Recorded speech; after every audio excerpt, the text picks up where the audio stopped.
And now, from 12 Studios, this is News 12 Now.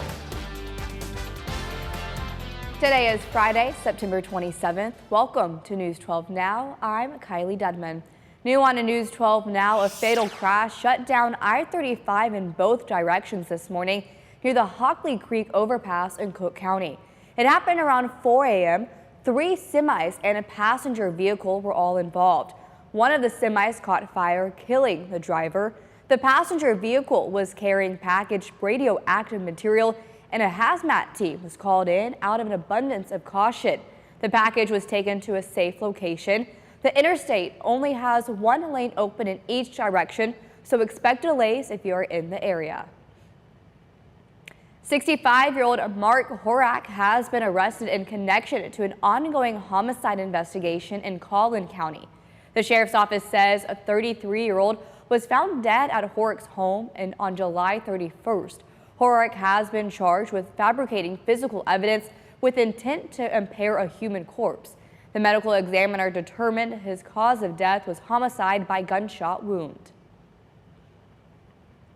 Taking a look at a couple of local headlines now. Sherman ISD police say they found suspicious pills possibly laced with fentanyl at Pioneer Middle School on Thursday.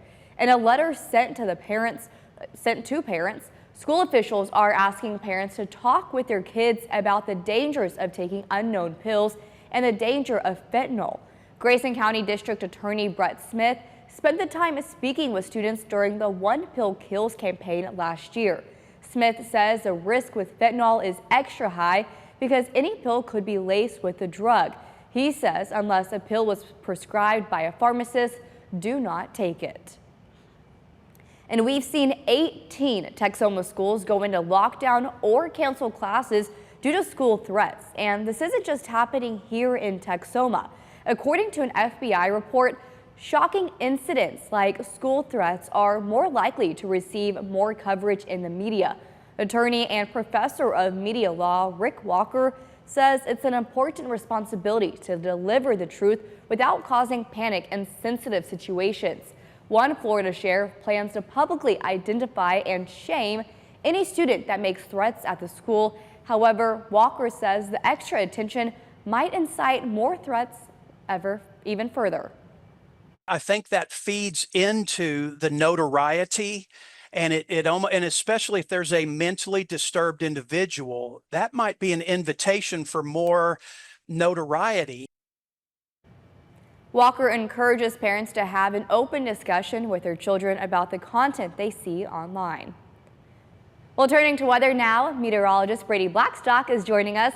Brady, what could we be expecting for Friday Night Lights? Friday Night Lights is going to be like our really nice fall preview for the football season to come as we go into October. And this whole weekend, Kylie, is going to just feel like fall, and as it should. It's the first full weekend of fall. You got the blue skies out there right now up in Ardmore. Taking a look at satellite radar, well, we almost didn't get them because of Helene. You can see all the clouds and rain just to our east, and you can see some of those clouds are trying to creep in to the eastern Oklahoma border. But temperatures right now right around the 80-degree mark, and they're not going to get much higher than the 80s because of the winds staying out of the north, in large part because of Helene bringing in the northerly breeze. And we'll go over what that means for the weekend and also check in on Helene coming up in a moment. Kylie? All right, thank you, Brady. Tropical storm Helene is spinning through the southeast and Midwest this afternoon, as you just saw from Brady's report, causing a flash flood emergencies in some areas. The storm came ashore in Florida's Big Bend region as a Category 4 hurricane late last night, killing at least 19 people and knocking out power to millions of customers. Tom Hansen has the latest report from Tallahassee. A giant tree into an apartment building in Tallahassee and boats in the front yards in Treasure Island. Daylight revealed scenes of utter destruction along Florida's Gulf Coast. The early reports we've received is that the damage in those counties that were really in the eye of the storm has exceeded the damage of Idalia and Debbie combined. Helene is the third hurricane to hit the Big Bend region in the last 13 months. It came ashore as a Category 4 storm with winds up to 140 miles an hour and storm surge up to 20 feet. Its outer bands nearly swallowed up these cars driving along a bridge in Tampa. Authorities there say a falling highway sign hit a car, killing the driver. Anybody in your house? This rescue team in the city of South Pasadena called out for people after several homes caught fire. Florida's governor says emergency crews conducted thousands of rescue missions overnight. Rescues were also underway in rain-soaked Georgia. Crews in Atlanta helped bring a couple, their baby, and 2 dogs to safety. With this one, the vehicle was traveling in through the water, and the vehicle started to float, and it floated off the roadway. They were able to get out of the vehicle and get on top of the vehicle. Helene's high winds also knocked out power to an estimated 3 million customers all across the southeast. Farther north in the Carolinas, Helene is causing life-threatening flooding, especially in mountainous areas. Forecasters expect the large system will continue to weaken through the day. Tom Hanson, CBS News, Tallahassee, Florida. And before we end the work week, here are 3 things for you to know.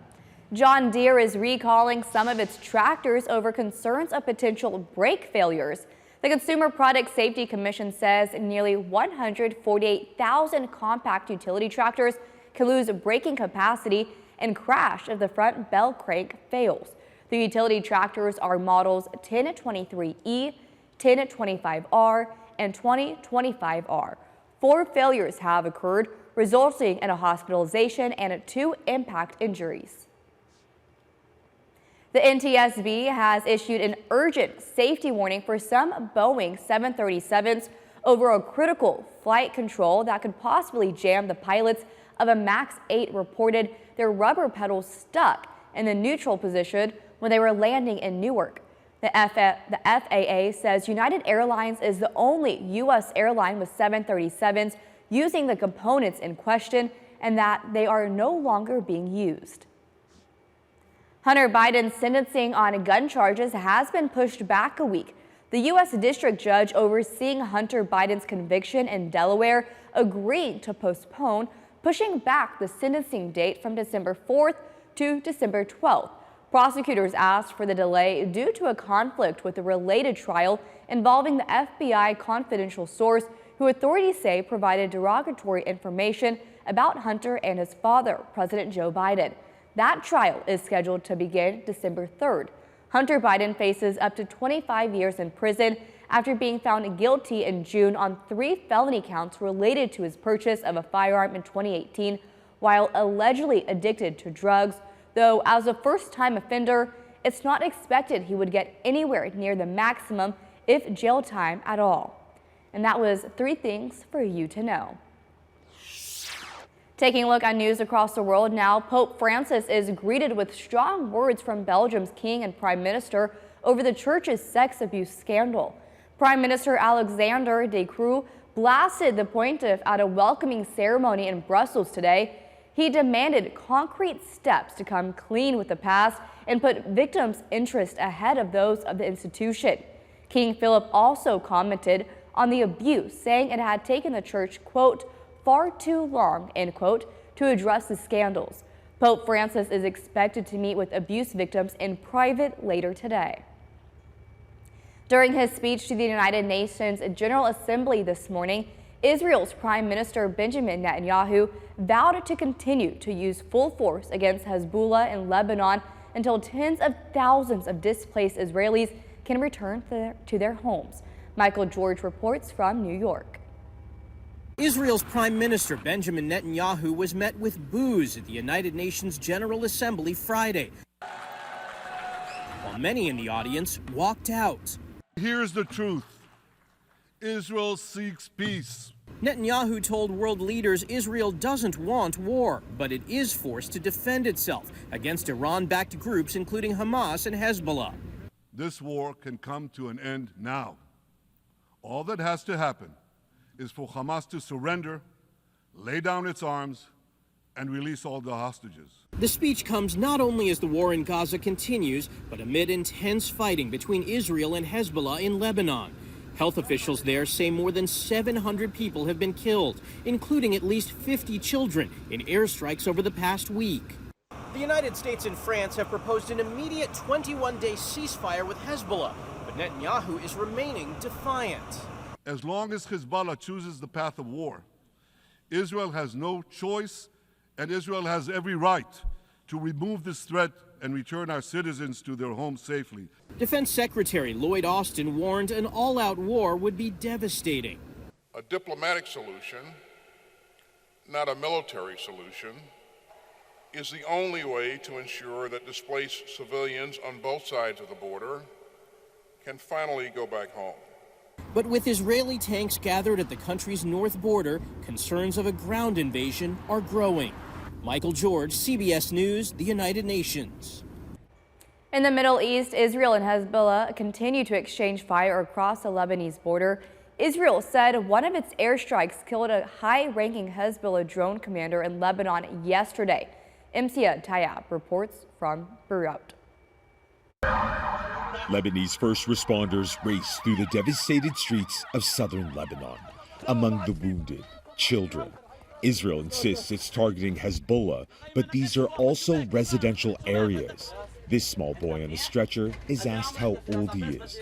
3 little fingers are raised.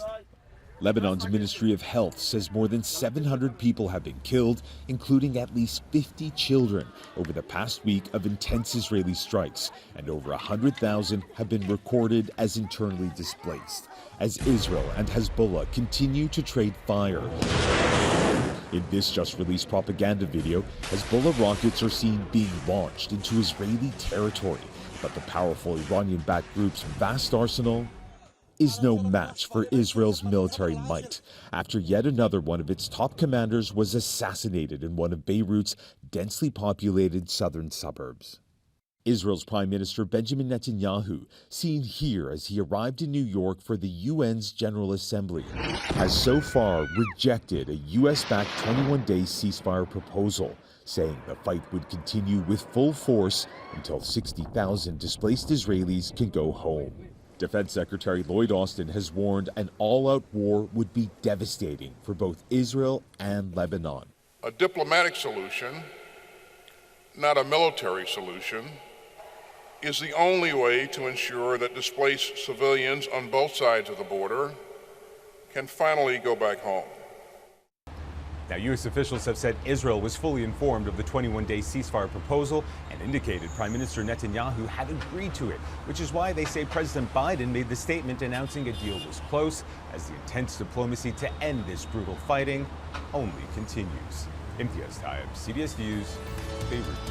Thank you for watching today's News 12 Now. Make sure to subscribe so you find out why Texoma turns to us. You can also follow us on Instagram and Facebook, where you'll see more social media exclusive content. Want more News 12 Now? Watch us live every weekday through the KXII app on your phone or TV and through our website.